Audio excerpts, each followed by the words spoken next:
My name is Caleb Blaster. This is my demonstration speech. So calculus.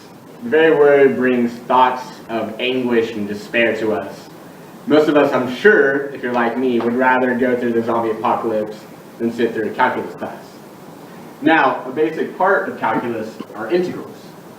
And integrals play a very integral part in our lives.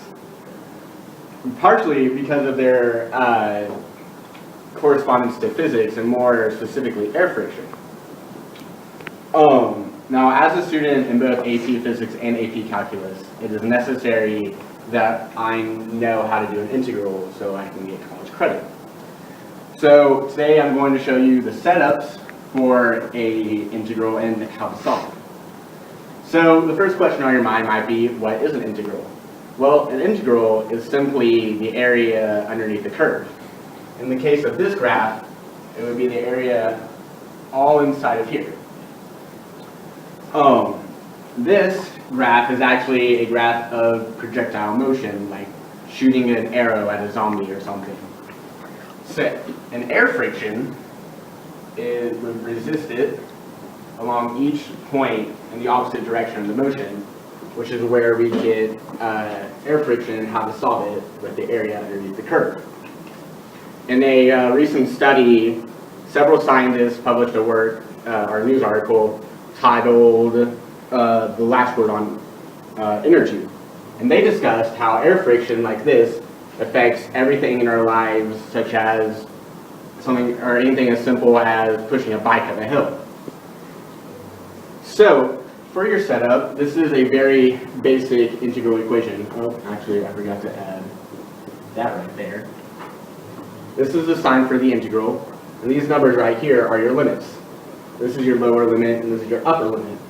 So in this case, 0 is where you start, so right here, and 2 is where you finish. So it's the area from 0 to 2. This right here is the equation for the line on the graph. Now, obviously, this graph doesn't match that equation, but that's okay. This equation is simpler to solve than that one.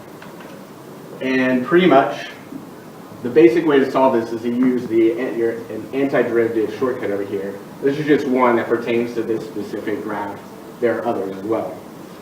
So now that we've seen the basic setup of an integral and what it is, we're ready to solve. So the first step is to use this shortcut right here, and x is always going to stand for x, and n stands for your this number right here. Forgot what it's called. So you take x squared over here, this is something else, subtract 1, and divide it. This is wrong. I'm sorry. It's plus 1. Add 1. So that gives you x cubed divided by 3.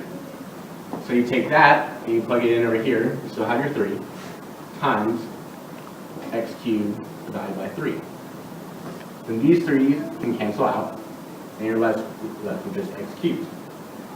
Next, you take your lower limit and your upper limit and plug it in. And usually they do it like this. So you plug in 2 cubed, which gives you 8, and then 0 cubed, which obviously gives you 0.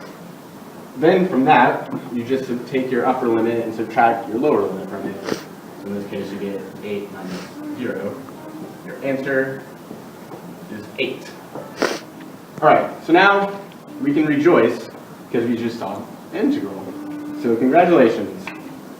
And again, the steps are just use the antiderivative shortcut, plug in your upper limit, plug in your lower limit, and then subtract the two equations. Now, I'll grant you that this is an extremely easy integral, as a lot of things cancel out.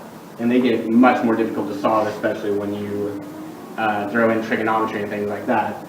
Luckily, when it gets really difficult, you're allowed to use a calculator. You just, if you have a TI-84, press Math 9 and plug in your equation.